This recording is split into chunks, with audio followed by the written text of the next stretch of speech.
Thereafter, there's a question. Oh, I think you didn't take your. I'm going to take it down for you so that we don't have your hand up. Lower your hand. Okay. So, in any case, there are lots of highs in the chat if anybody wants to see. Somebody said it's 20 degrees in Bogota today, Celsius. So just for anybody who wants to know. Jarrett comes with a wealth of experience. The exciting part that I knew about is he was from California originally and worked in the LA region as a regional CEO. And then he moved to be International Services Director and also SAF, and has a wealth of experience working overseas as well as locally. And it's just a joy because I could introduce him for about 10 minutes, but I prefer that he introduces himself. What did I leave out? A lot, I'm sure. You ready for me?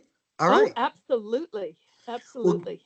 well, first of all, hello, everyone. It's such a delight to see you or to see those of you who are on camera, which is, as far as I can tell, like Dennis and me and Taylor, it looks like. And to the rest of those boxes that I see, it's also a pleasure to be here with you. Um, I thought that I would, after talking to Jill, present as follows. Jill wanted to introduce me a little bit. Um, I have some and questions too, and she's if got that's some okay. questions. It looks like Yes. we're looking at somebody's Gmail inbox. I don't know. Could people turn off their cameras except for Jarrett? No, I'm not sure. Somebody's sharing their email inbox. In any event, very curious.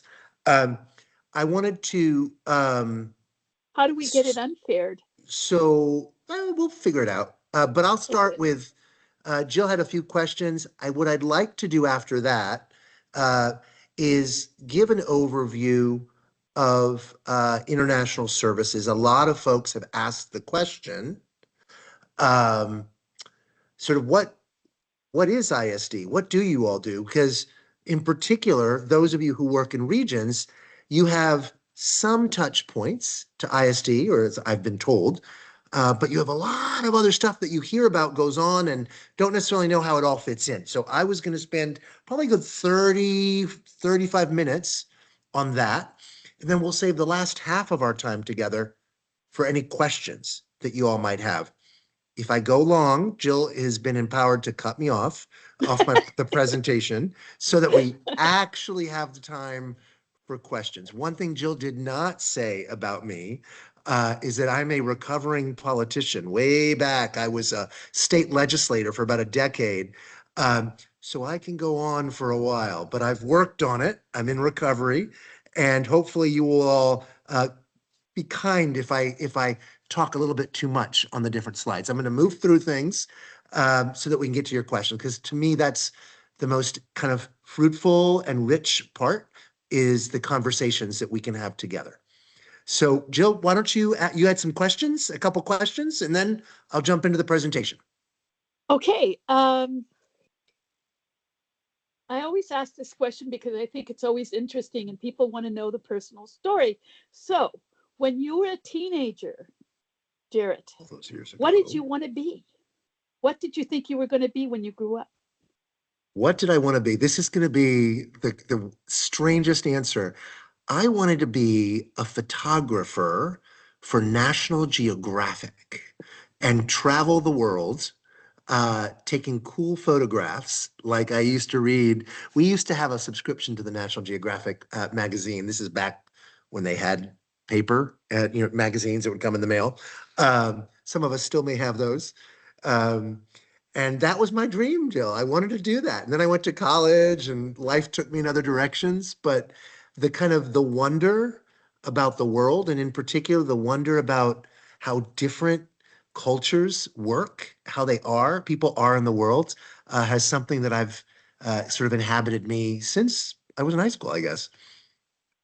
And what direction after high school did you take? In other words, what did you graduate from, and where did you So I was, go? And yeah. So I was actually born and raised in Florida. I've lived in LA for a long time, but in between, I was in Massachusetts. I went to college there and I stayed and I worked there afterwards. And it was in college that I did a lot of international work. I lived in Mexico for a while, doing international development work, most of it at the border, uh, at the California border there, Mexicali. And then I went back and don't hold it against me. I went to law school and became a lawyer for a long time. I did immigration and refugee law for a bit.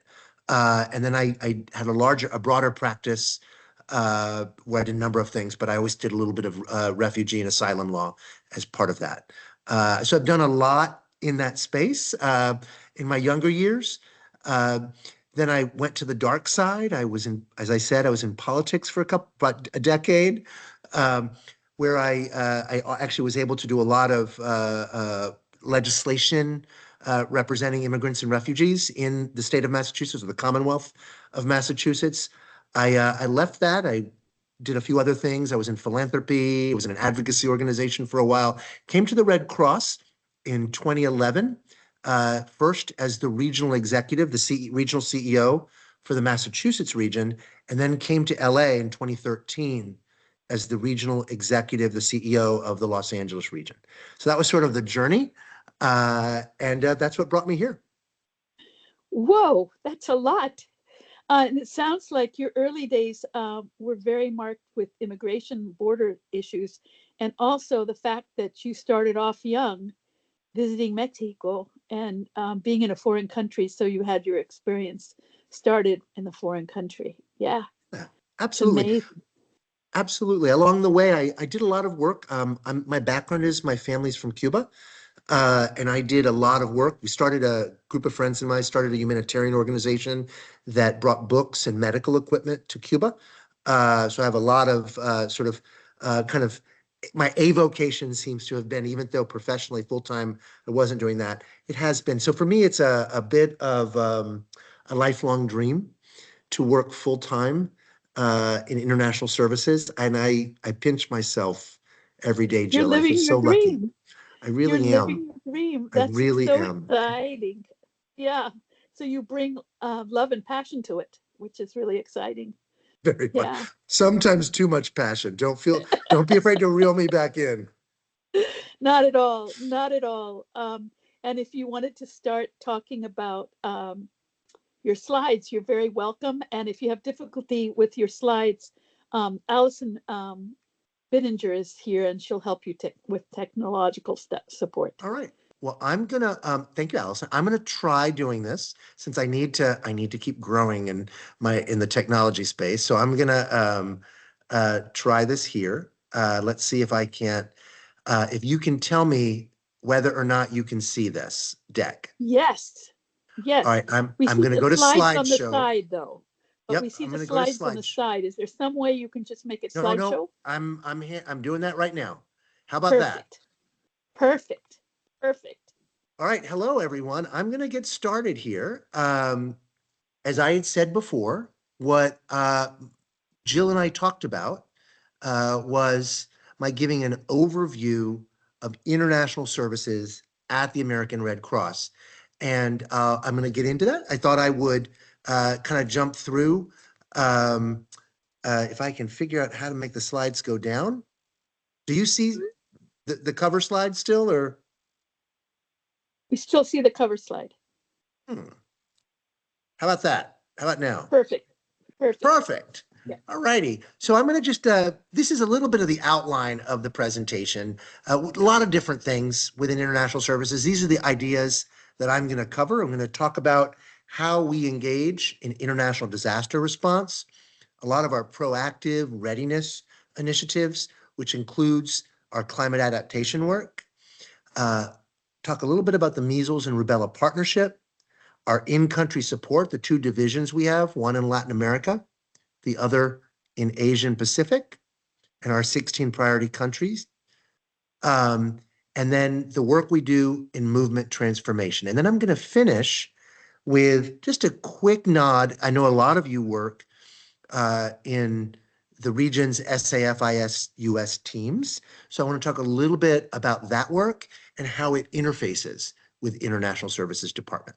Okay, so I'm going to get started. A little bit of background. I think most of you probably know this, but it's helpful context, particularly since these are some of the language I'm going to be using and some of the language you will see on the slides. I'm not going to read the slides, but in general, I think folks know that American Red Cross is a national society within the movement.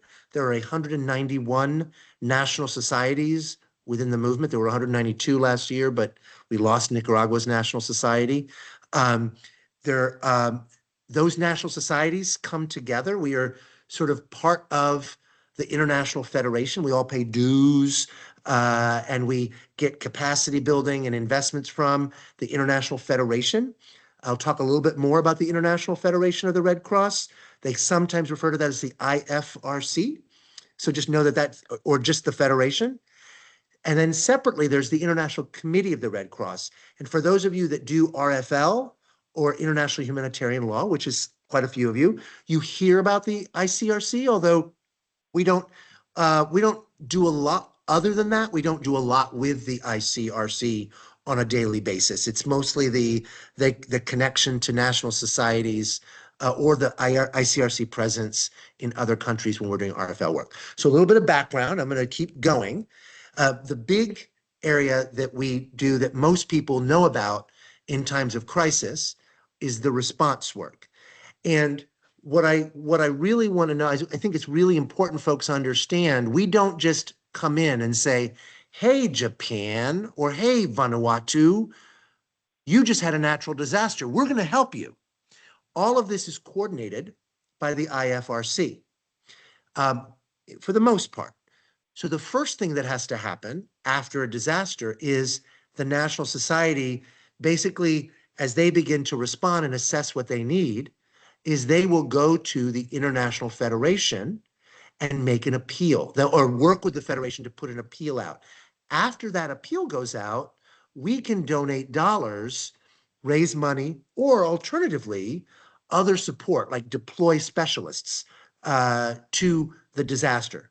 In very few cases, sometimes, and specifically where a country, and this is like, I'll give you an example, like Japan after the tsunami, they didn't go out with an appeal because they had the resources to do it. They didn't need to do an emergency appeal.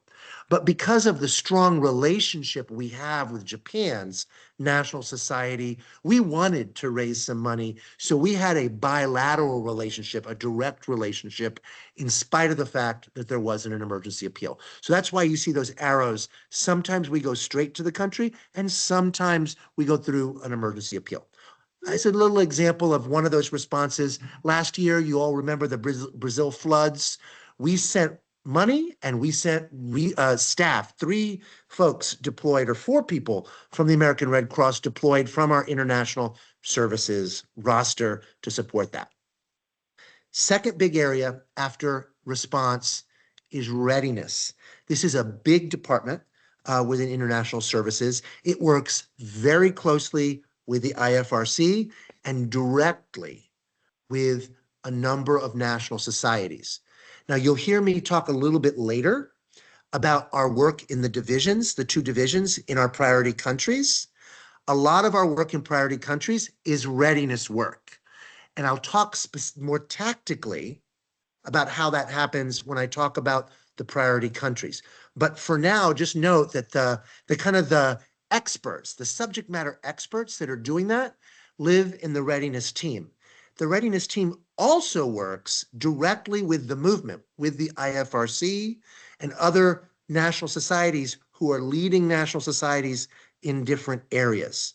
So one example, for example, is cash programming. We are one of the global leaders in getting cash to refugees of disasters and armed conflict. So after Ukraine, we developed this app, and then we worked directly with about 9 national societies where Ukrainian refugees had gone to, mostly in Eastern Europe, to get cash to the refugees through the national societies. We are a leader in that. So we work directly with the International Federation. We also work bilaterally with national societies to help give them guidance and support so that they can build that capacity to move cash quickly. And then third, we develop the tools usually with the IFRC and a couple of other national societies, like the app that I mentioned. Oh, we don't need to see that. That's the video. It's very short. The third big area after response and readiness is climate adaptation. This is another one of our global programs, and it's important. Maybe I'll talk about, you've probably all heard the term disaster risk reduction. A lot of this is in the domestic context, we talk about that as preparedness work. In the international context, it's a little broader.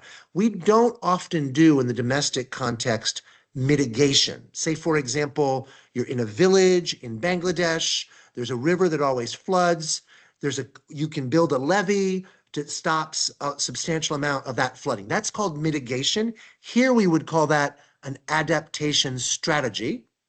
Risk reduction is the preparedness work we do, and capacity building is a lot of the work we do to build the national society's capacity to deliver all of those services. So those are the three things that we do with our climate resilience. Now, some of you may have heard of the Global Disaster Preparedness Center or the Climate Center.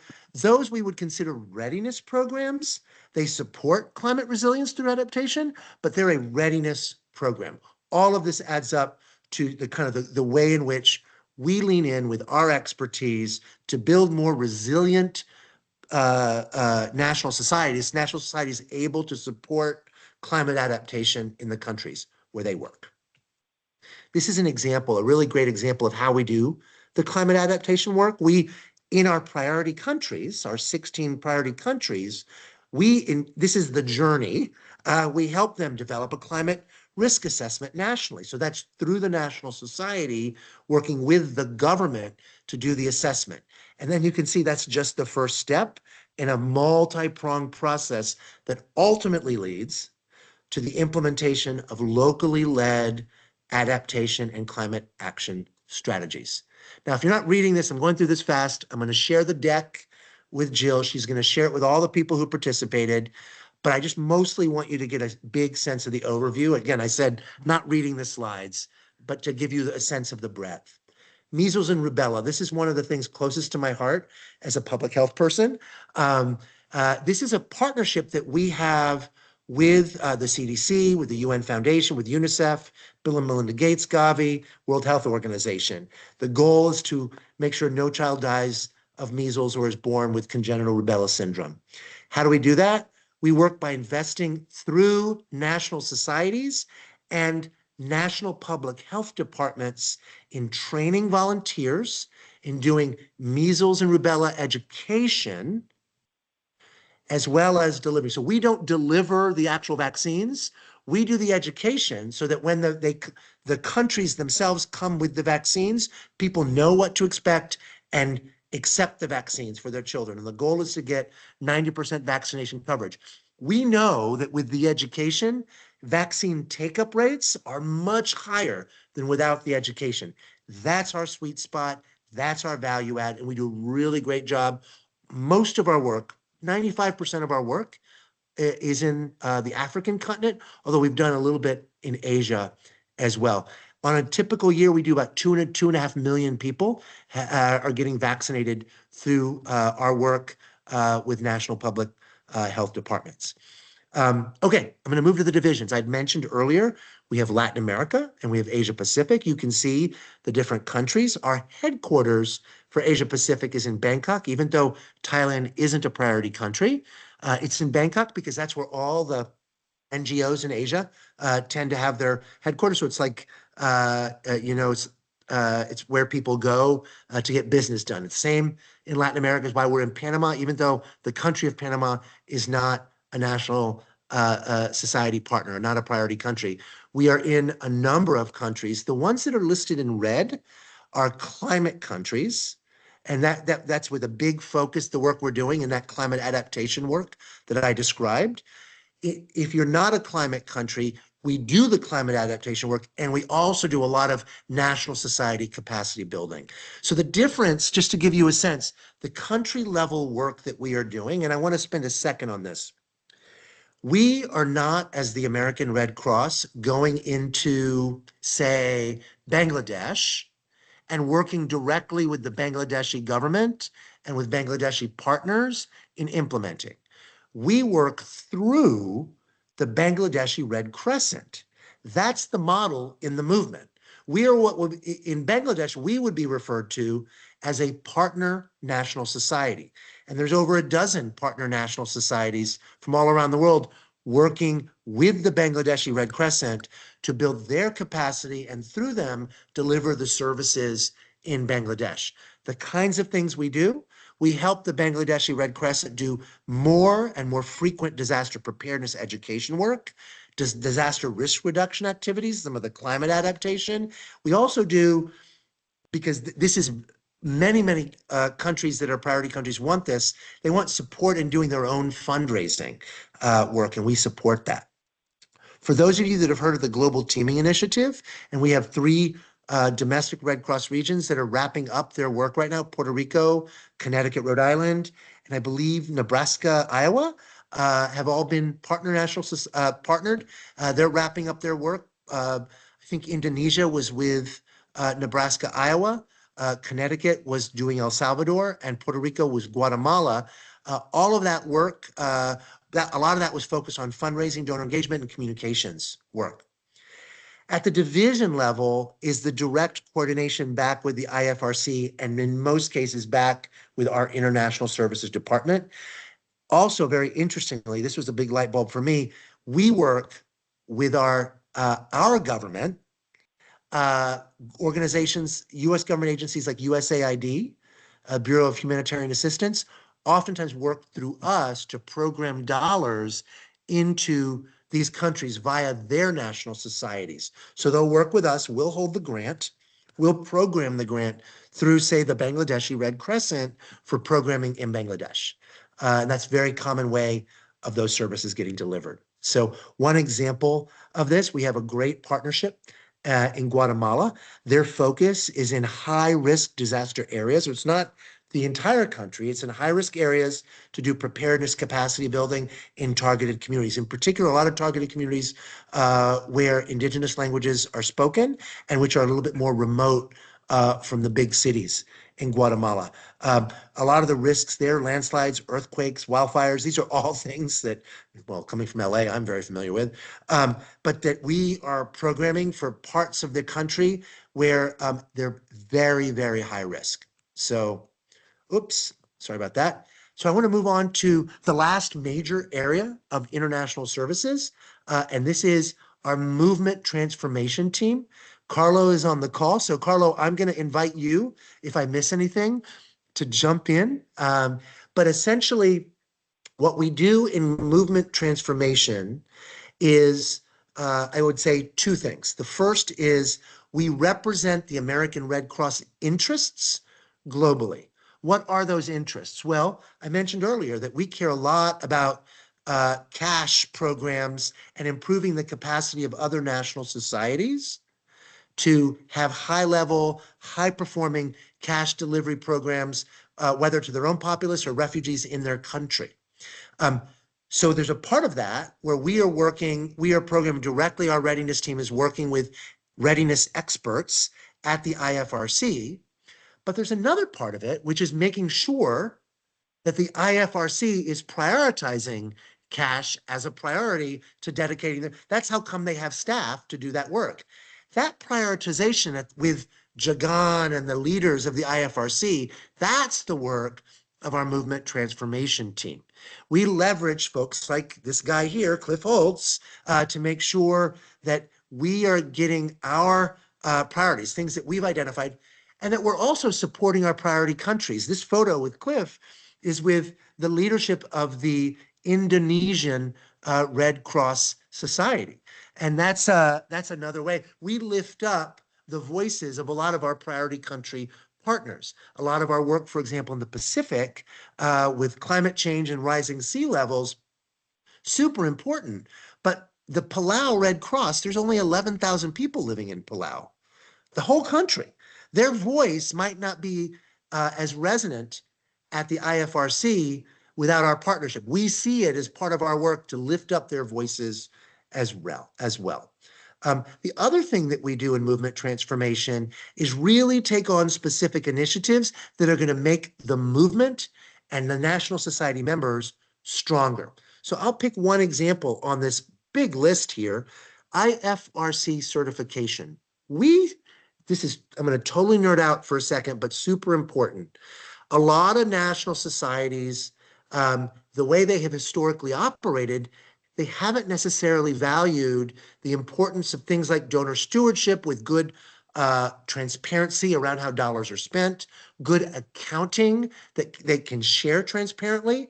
And all of those things raise concerns for a lot of big donors. A lot of international foundations don't want to give to those national societies. And so they're wondering, well, why can't we raise the dollars we need to raise to scale up our programming?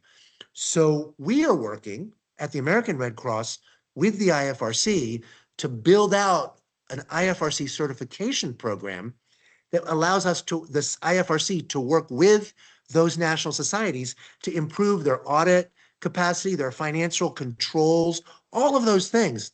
And when they've done that, they'll get this seal of approval from the IFRC that they can then share with foundations and and the U.S. government and other government donors that will make it easier for them to raise funds and improve the way they're doing their work along the way. That is movement transformation in one example. I'll give you another quick example, which is something that for those of you that have ever done fundraising know the value of, and that's the virtual fundraising hub.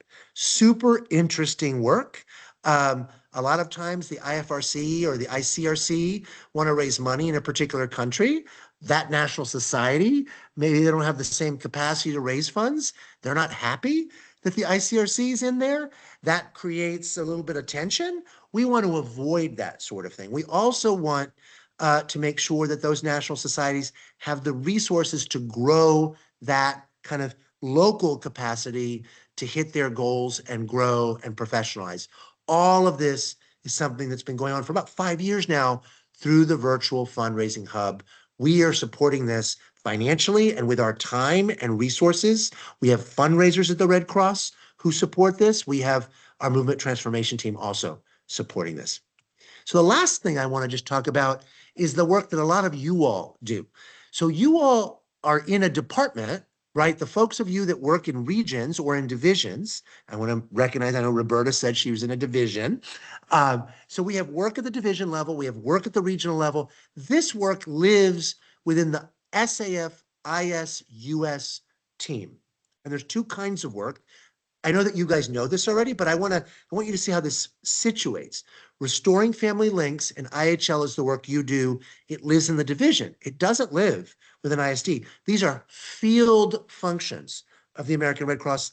They have to be because they're about touching people, to either connecting families or reaching people in the field with education or an IHL. However, those of you who are doing IHL know, IHL, the sort of the curriculum of IHL and the kind of the heart and soul of IHL lives at the international level with the ICRC, the International Committee of the Red Cross. All the movement resolutions that get moved are led by the ICRC.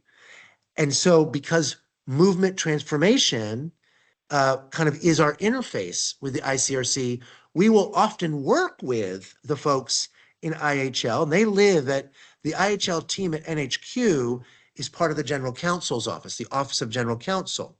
But the movement transformation team works with the IHL team in the lead up to our statutory meetings every 2 years. So if there's new proposals around IHL, we make sure through the engagement of movement transformation that the American Red Cross is ready we understand what's going on, we know how to support it. So it's not the field part of IHL, it's more the policy development and the principles development of IHL that the ISD team takes on. And restoring family links, I would say the same thing, although that's a little more straightforward and a little less sort of up and down, if you will. There are also certain principles behind these two, dealing with the Geneva Conventions themselves, that our movement transformation team will work with, often with IHL, in the lead up to these meetings when the ICRC and the IFRC and all the national societies come together, which happens every 2 years. So that's a little bit the background. Hopefully you've been able to identify maybe some questions that you might have. And I'm going to stop sharing and turn it back to Jill to maybe answer any questions if there are any based on that. Well, yes.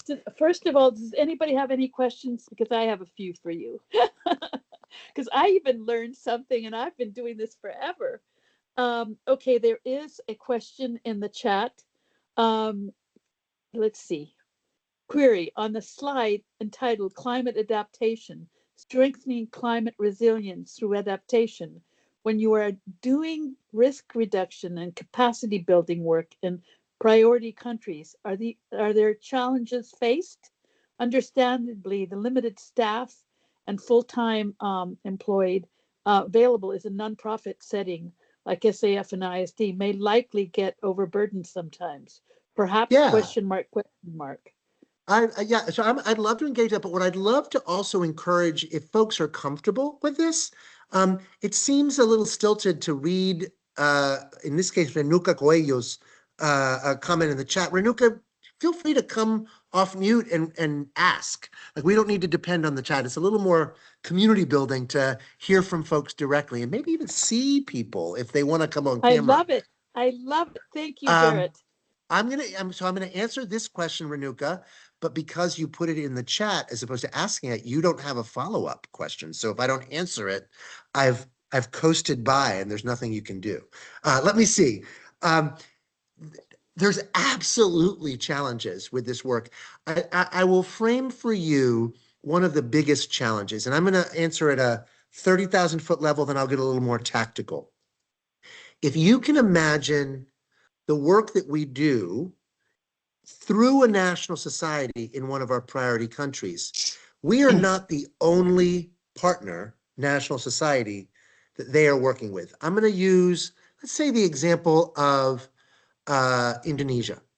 There's about 8 partner national societies. Partner national societies, again, are Red Cross societies.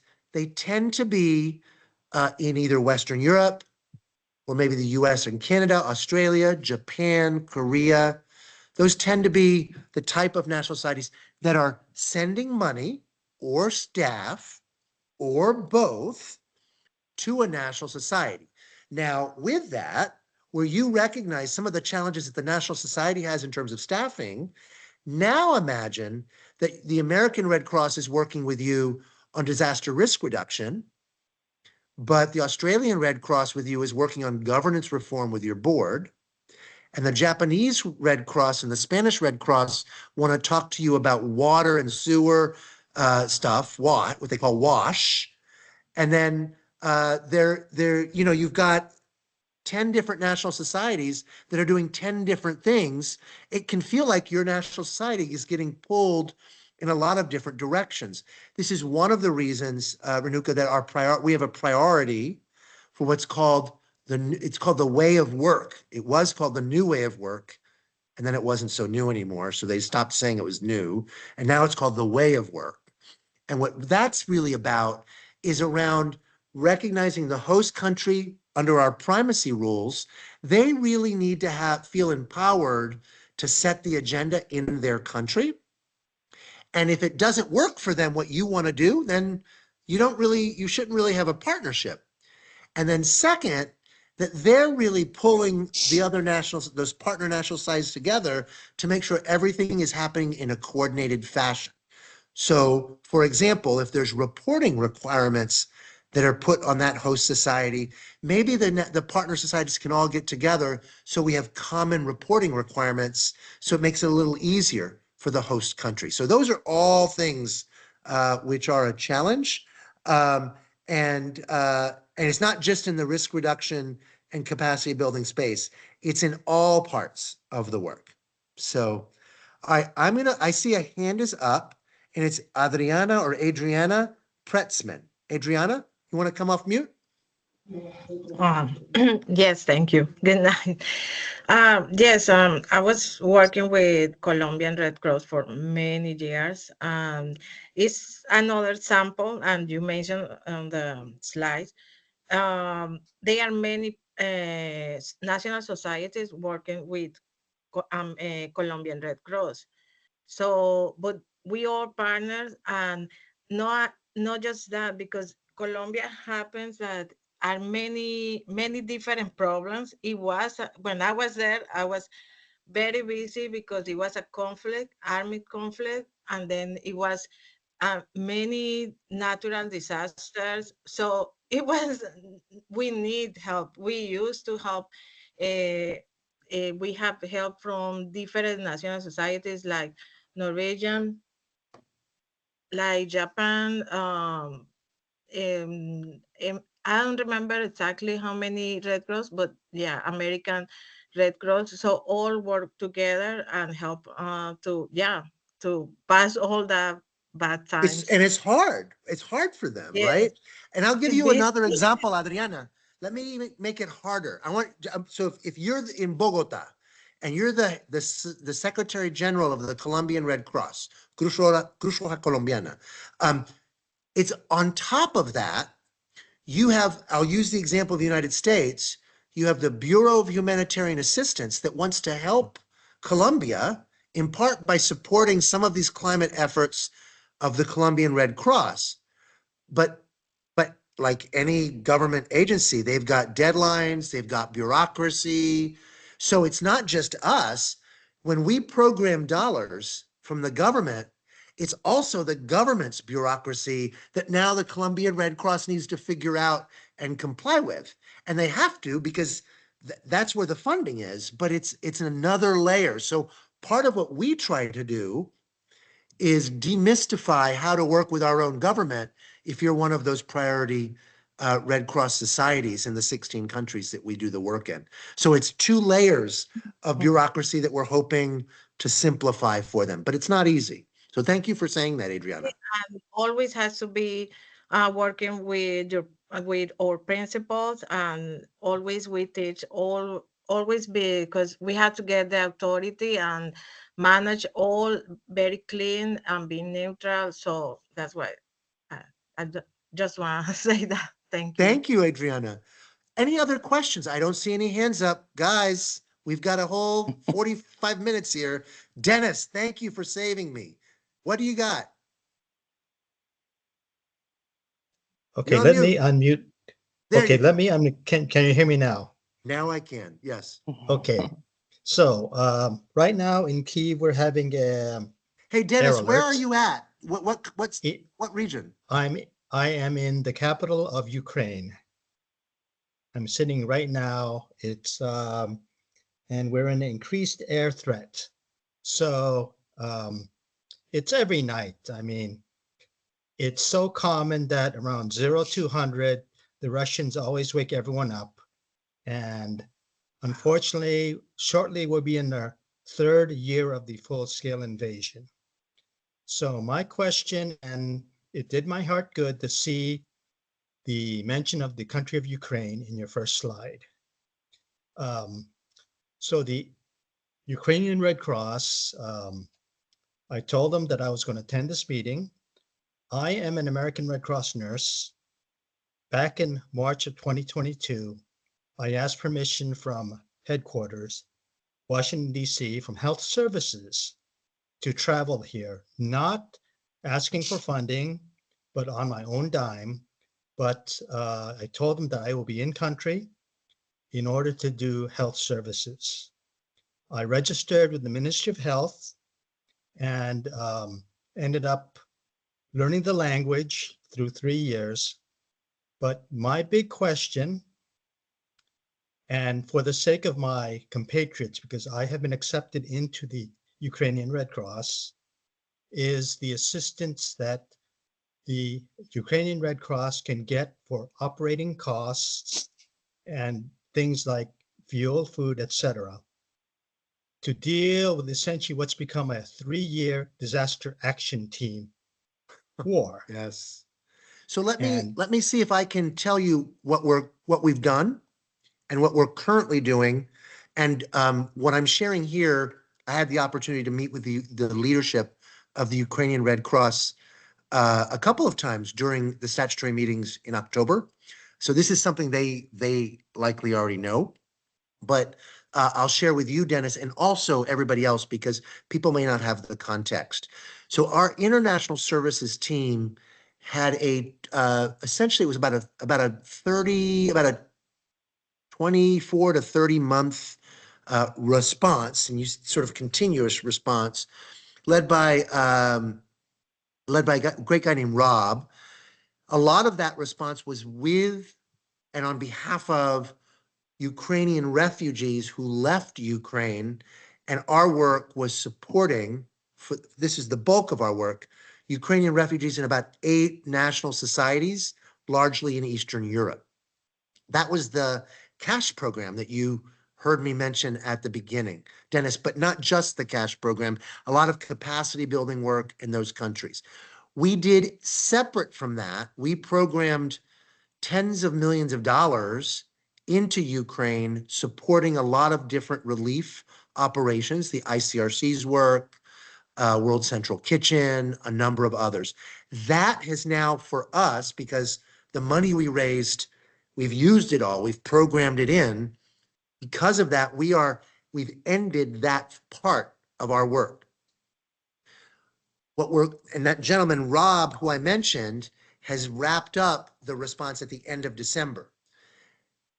With the end of December, he is leaving, he's no longer at the American Red Cross, he's moving over to be an employee of the International Federation of the Red Cross, working with Ukraine, or let me be clear, working with the Ukrainian Red Cross, not the government of Ukraine, to work on what's called NUPAS eligibility.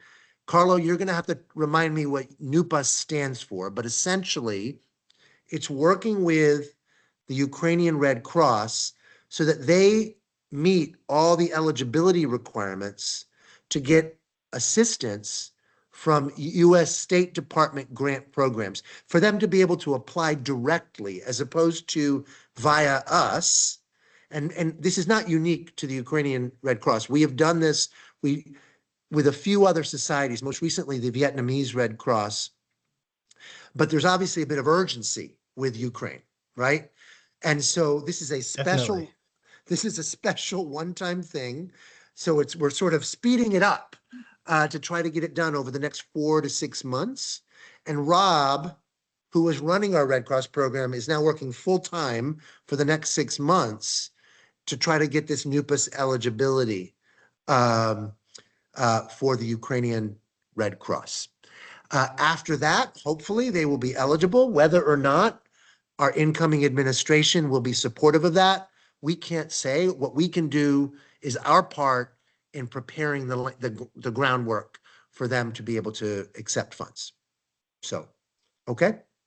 So it's interesting because I met an American Red Cross representative in June of 2022, and I haven't seen anything since then. I've been looking out for it.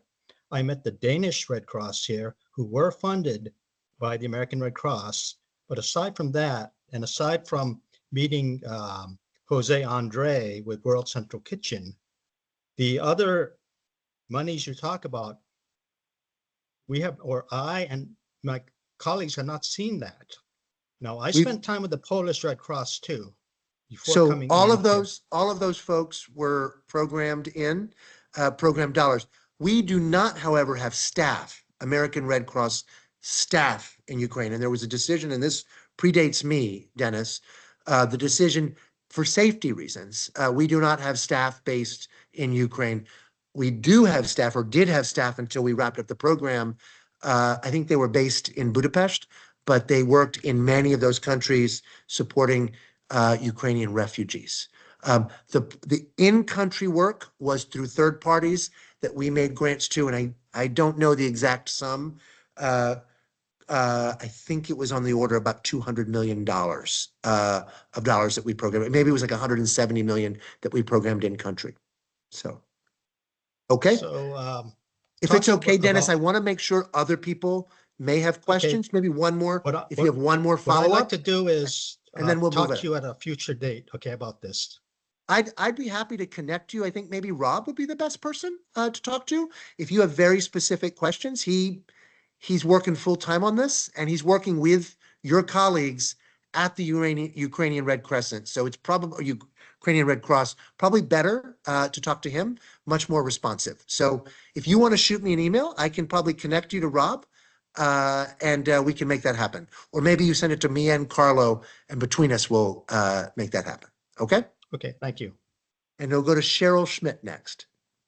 Yes, I actually was supposed to have lunch with a Red Cross colleague today, and last night she canceled because she said she had to go to Israel to help with the return of the hostages and help distribute supplies.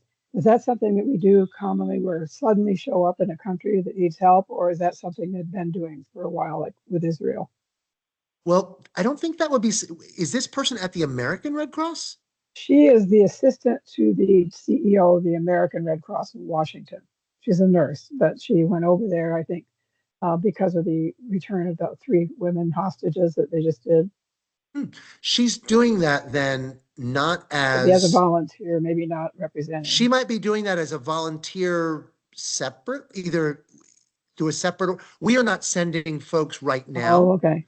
over there. I think she might have been sent by the CEO, because we were supposed to eat lunch today and she canceled because of that. She hasn't been sent by the CEO, you mean by Oh, our okay. CEO? Yeah, by the Red Cross. I just had a conversation 30 minutes ago before this call started. Oh, We've not okay. sent folks over. Gotcha. Interesting. What we have done, and this is similar to the conversation with Dennis.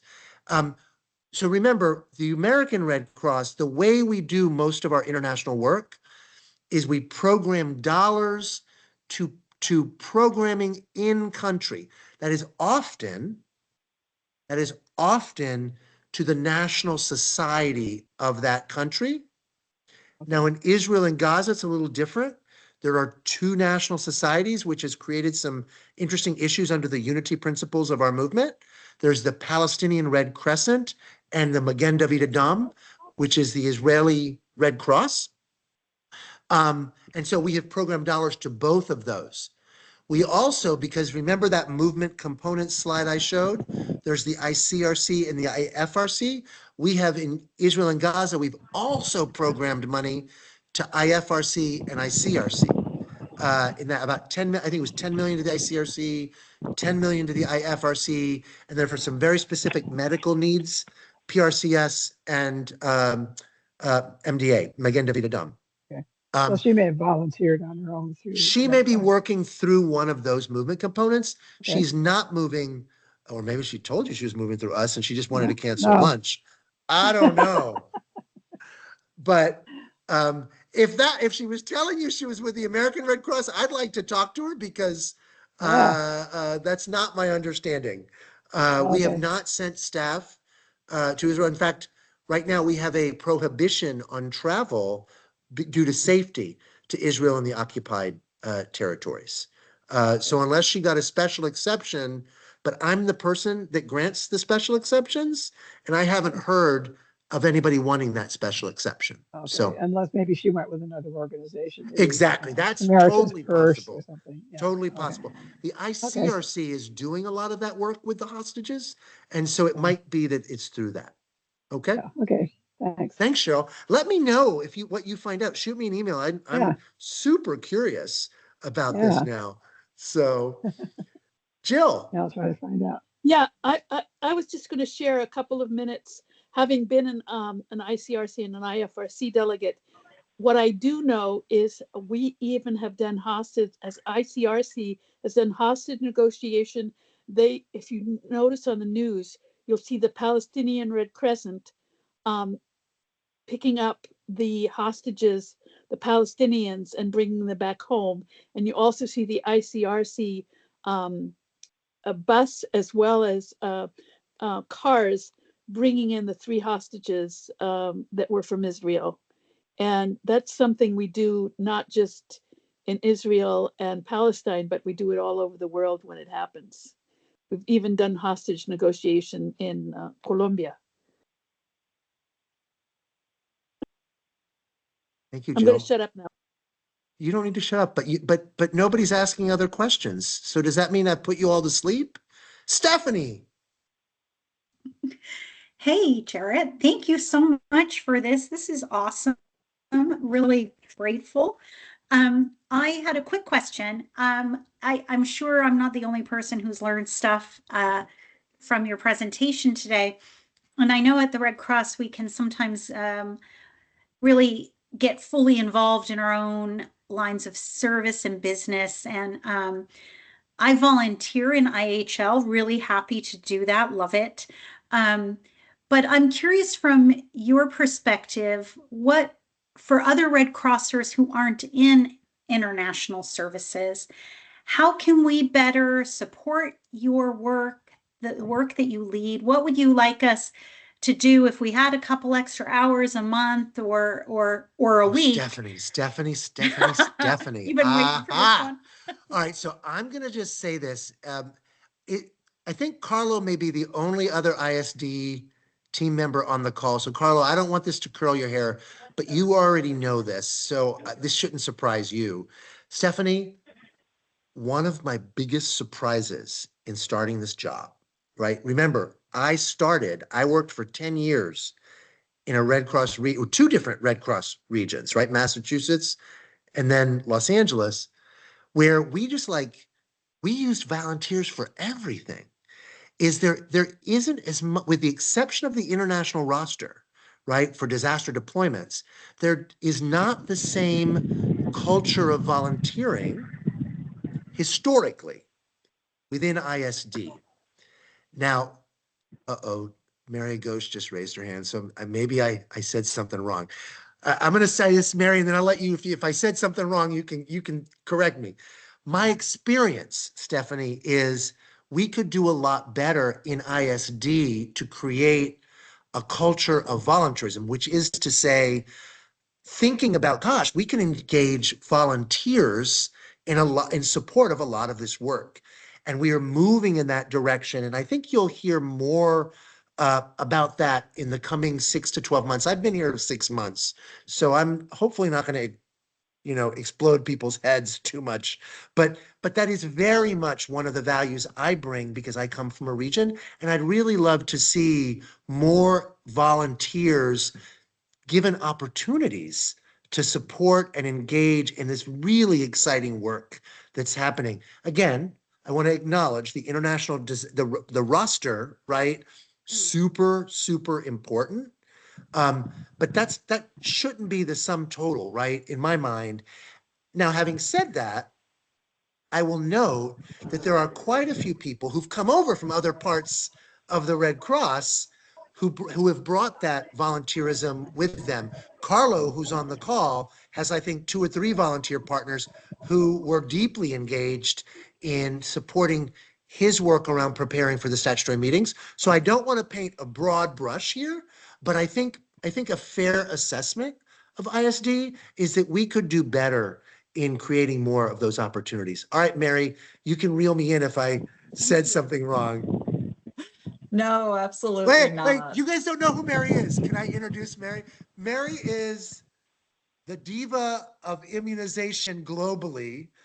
If there is a child in anywhere in the world who is vaccinated for measles and rubella, she likely had a hand in it. She is the head and has been for many years of our measles and rubella partnership. May I introduce to you Dr. Mary Agosh? Thank you, Jarrett.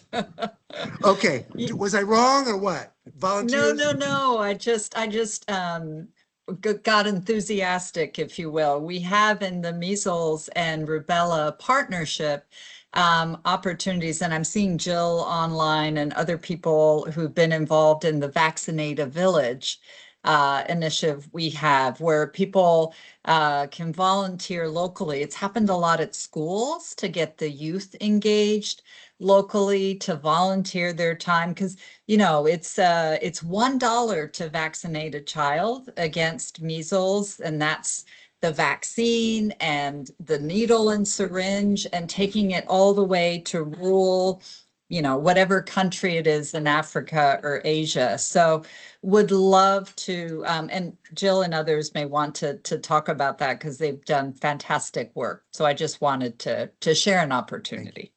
Put your email in the chat, Mary, if you don't mind. That way people who are interested can follow up with you and not follow up with me. Because I think I've got a few other emails coming. Okay, Margot, you're next. Hi, thanks for Hi. doing this. It's great. And this isn't what I put my hand up for, but Mary, I'm glad to hear that Vaccinated Village is still there because I thought it had disappeared. So we may have some little communication issues, but I'm glad to hear it's still around. Since you mentioned Israel and Palestine and the I forget the exact word you put, so I'm going to say the stress that puts on the unity principle. That's something that has puzzled me for probably a decade or more. So I wondered if you could say more about that, because I have wondered, to be completely probably incorrect, how did we get around it?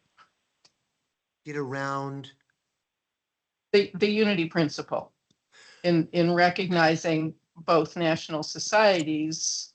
Okay, I'm Where the happy to world share with doesn't- you. I'm happy to share with you. Yeah. Some of this predates us.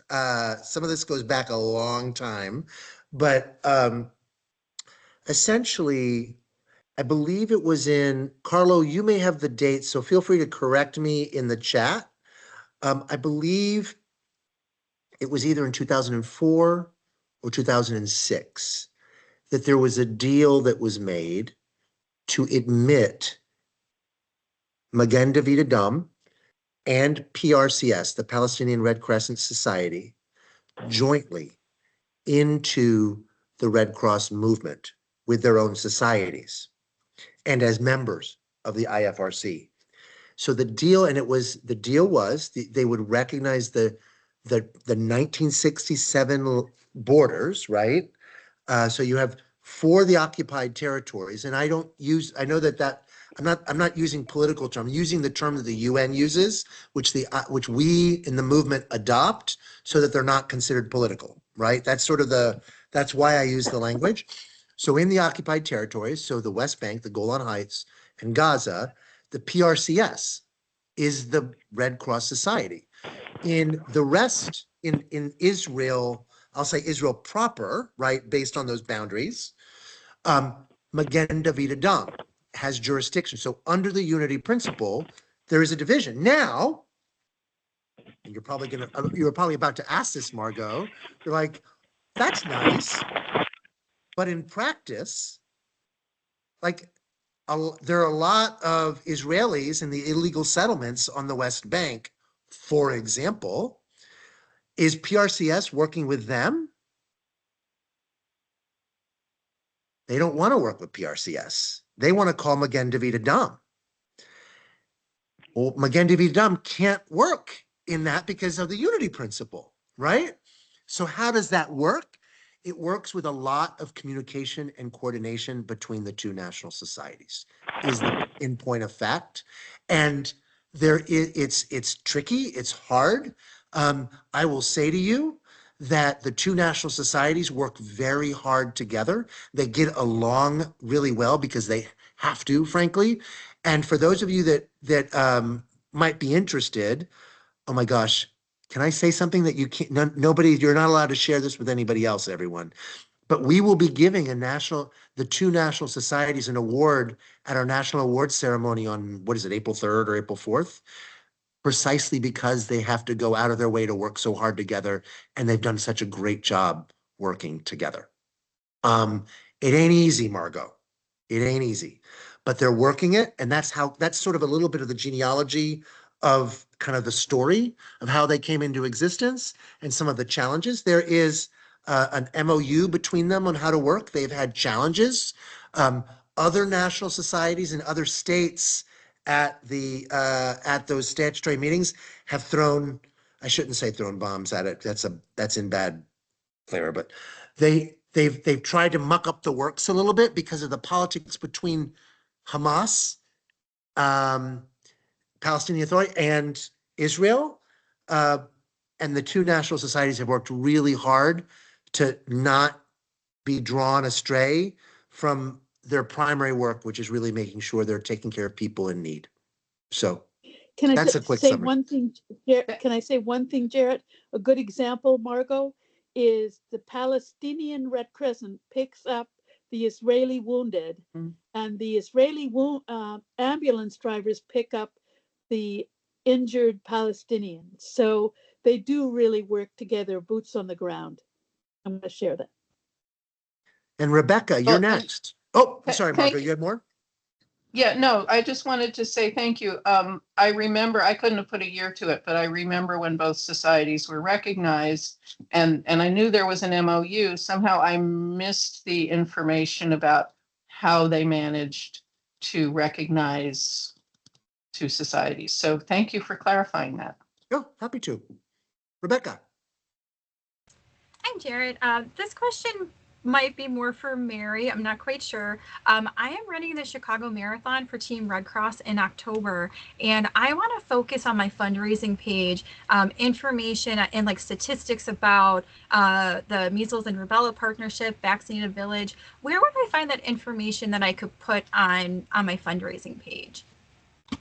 Yeah, sure. So I'll drop a link in the chat. We have a webpage devoted to measles and rubella that should have all the information you need. And if not, just shoot me an email, or I'll put James Noe's details as well in the chat. So thank you. Thank you for that. That would be fantastic. We appreciate it so much.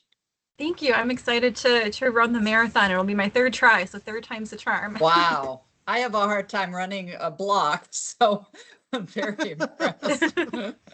Thank you. And thank you, Jarrett, for doing this today. This was very informative, and I'm very passionate about international services, so it's great to hear more about what ISD does. Thank you. Any more questions? I don't see anybody's hands up. I have one while other people are waiting. One of the things that closed today was the international roster. Would you explain a little bit about what that is? Because I have so many people often asking me, I want to do international work. How do I get to do that? And they don't realize that we have a specialization, just like every country has a specialization of delegates that they send to different places. So would you be willing to sort of explain that for people? About the roster? Yeah, what it is and how people are eligible for it, and what particular jobs there may be for people. So, yeah, Jill, you may have exactly. noticed this about me already. I'm super transparent, okay? And so I'm going to model that right now in answering this question. So there is this thing called the International Disaster Roster. To deploy to a disaster internationally, you have to be on the roster. To be on the roster, you have to be selected through a somewhat selective application process. I know far more people who've applied to get on the roster than people who've ever got admitted to the roster. And so before I came to ISD, my experience of it was regional volunteers who wanted to be on the international services roster, who met the qualifications, not being able to get selected. Notwithstanding that, we maintain this. There are a few people that are selected. I think it's been pared down to about 80 people, but they're doing a new class. And so I think they'll select somewhere between 20 and 30 people, but hundreds and hundreds of people apply, from which I'm not actually directly involved. And I'll be honest, as I said, being transparent here, I'm kind of watching this first round to understand how it works. I want to be clear. I'm not necessarily saying we should be admitting a lot more people on the roster. Why? Because we deploy in a good year, and by good, I mean bad year, in a bad year where there are lots of disasters, where and therefore we deploy more people.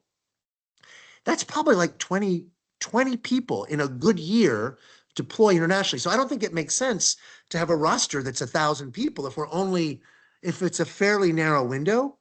Why is it that we deploy so few people? Well, if you think about it, the kind of support we want national societies deploying their own folks, supported by us with our money and resources. And so it's a fairly limited number of people who we're deploying. We deploy people who have very specific skills for areas where we have expertise, like I mentioned with cash, right? So for those folks who've got those skill sets, they deploy. And I'll be honest, like a lot of times, those people we're deploying are our ISD staff. Like literally half of the people we deploy are ISD staff. So it's not an easy thing. You go through the application process. You are selected if you've got some of these skills, which are the ones that are prioritized. The kinds of positions we don't get selected, I'm missing a step. My apologies. So when there is a country puts out an appeal, they will identify the kinds of needs they have. We then, along with a lot of other countries, put names forward to be selected names forward from our roster for people to be selected in a disaster response. About 1 in 4 times, so about 25% of the time, a name that we put forward is actually selected. So first of all, you get selected to the roster, right? There aren't a lot of disasters where we're submitting people. When we do, only about 25% of the time. So you can see already it's not easy to actually deploy. So for that reason, they don't want to get folks up that just because you're on the roster means you're about to deploy. It means that you've reached the first step. The next step is that with your qualifications, when a disaster happens, the qualifications that country needs meets your skills, and we can put your name forward. And then the third step is you're actually selected and deploy. The final step is, and this is important to note, when you deploy internationally, it's a much longer deployment, which is very limiting, unfortunately, for many people. Typically, folks go 6 to 8 weeks on a deployment. And that's in part because it's expensive for us to send people. And so we don't want to keep sending lots of different people for 2-week cycles. We want the person to stay. And it's also because a lot of times the specialty skill that they offer, we need you to be there a little bit longer. So there's obviously really different kinds of reasons, but I hope that's helpful in understanding some of the nuance in international deployment. Having said all of that, Jill, I'm still learning this. And it may very well be that as I learn and as we're learning together about this process, and I'd love it if folks have experiences with trying to get on the roster or getting on and then trying to get deployed. If you've got people on the call here who have experiences you'd like to share, I'd love you to email me because this is part of my education as I'm still onboarding. Okay?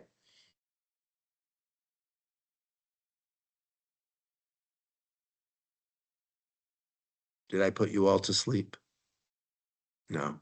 No, I All right. just think people are thinking and pausing. Okay. I see Renuka she's modeling my suggestion and not putting it in the chat, and she's raised her hand. So Renuka, we're up to you. Oh, you got to come off mute, Renuka. Oh, I can't hear you. I don't hear you.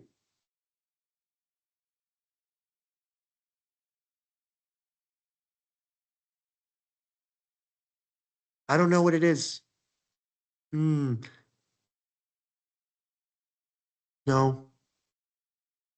Oh. Oh, now you're on mute. Come off mute.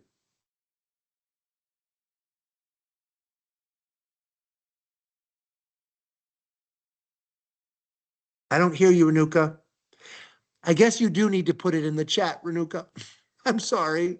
We'll go to somebody else and then we'll look for your message in the chat. My apologies. Anybody else have a question? All right, Barry, you're up.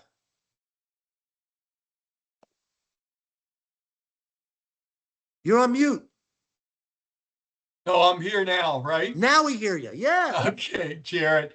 As a new volunteer, I want to just say I really appreciate your overview of the international because it helps me get excited locally to do things here and start, on my groundwork and work up in the organization because of all the pride of everything we do.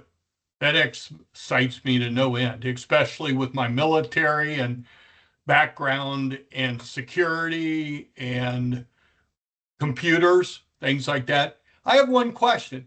Does Red Cross have in any way security people or in any kind of way? I've asked that. Nobody answers it. Well, so when you say security, Yes, sir. can you be a little more specific? So I will tell you that, and this is mandated by the International Federation. We take security in the international context super seriously. And in fact, even though I'm not the lead on that by any stretch, I have to do these. We all have to do these courses on security prep.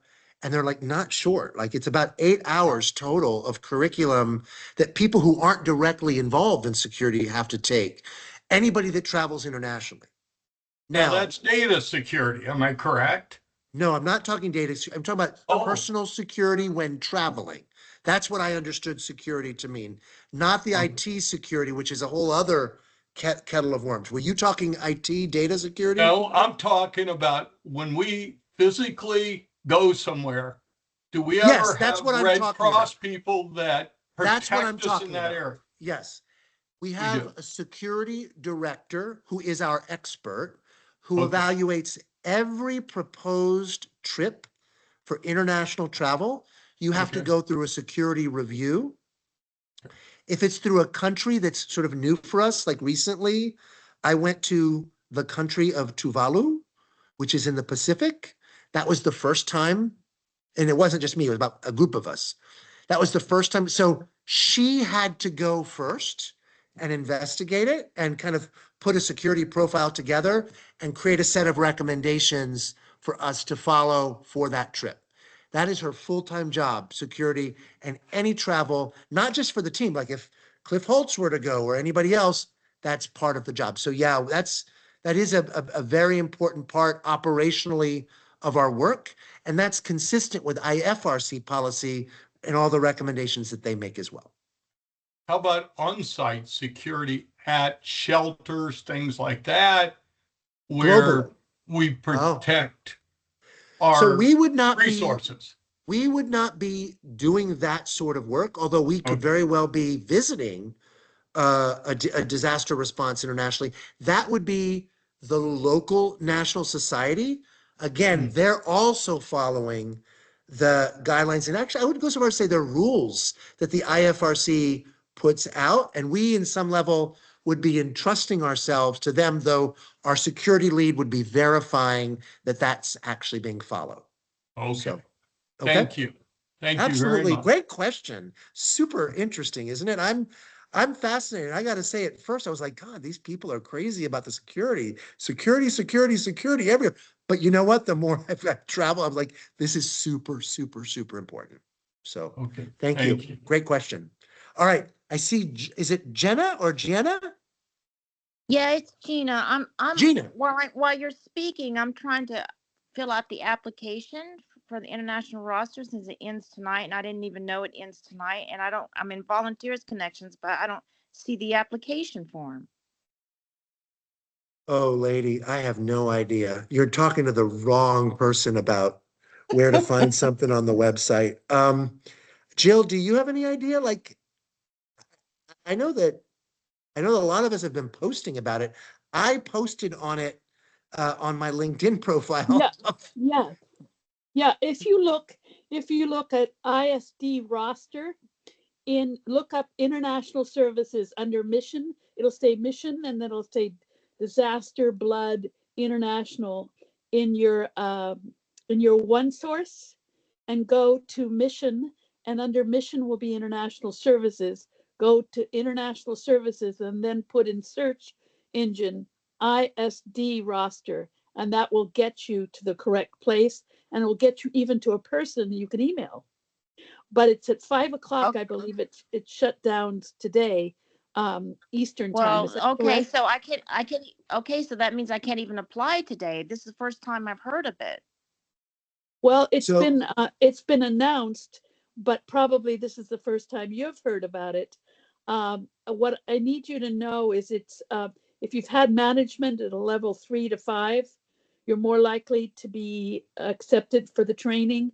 If you've had cash voucher training, if you've been disaster management at a level 5, chances are you're more likely to be called, or if you're a communications person at a regional level. It's usually people who have had a lot of experience working on large DRs, or Okay, all right. you need to speak a foreign language as well. Okay, I speak the foreign language, but I don't have the management thing, so I guess it's Yeah, no use for me to it's apply. primarily management. Correct me, Jarrett, if I'm wrong, but it's a pretty we only do disaster preparedness and response primarily, because that's our specialization in the United States. In Japan, it's hospitals. In Mexico, it's first aid station and ambulances. Every single national society has a different focus, but they all do disaster response and disaster preparedness. But the United States specializes in disaster preparedness and response, and Oh, helping what? support at a managerial level. Okay, well, Development. I have a question. How come the American Red Cross International Services, I mean, it's kind of related about deployment, but kind of off the topic. How come international services in America doesn't deploy people to help, like in the Israeli-Gaza conflict, West Bank conflict, and Jarrett was just Ukraine talking and about that, Russia? I'm just honey. curious, Jill and Jarrett. sure, I'm happy to try to answer that. There's this sort of principle of national society primacy, um, where the goal is to build the capacity of the host national society to do that sort of work. So like when we do our work in priority countries, for example, Gina, we don't go in to Bangladesh and tell and work directly with residents in Bangladesh on preparedness programs and so forth. We work through the National Society. We build their capacity. We invest in them and their skills to do climate building so they're able to do it. And that's how we create a stronger movement, right? Now, in the case of the example you cited in Israel and Gaza, remember, the movement leader in armed conflict is the International Committee of the Red Cross. So we would mostly, for the most part, step back and let the ICRC lead in that space. And in some cases, in impacted countries, the ICRC working with the National Society, here PRCS, Palestinian Red Crescent, and Magen David Adom in that case, in Ukraine and in other countries around Ukraine with those national societies, the ICRC would work. And we want to respect that because each of us have our own role in the movement, and there's a robust conversation about who does what and how we work to support. In no way would we say, hey, we're the United States, we're here to help, and send all of our folks if folks don't want us going there and being there. The rules that we've established are that we work through the national societies wherever possible, or with the movement component, which is in this case the ICRC in armed conflict, and work through that. So, Oh, thank you so much. sure, happy to help. Okay, Dennis, you're back up.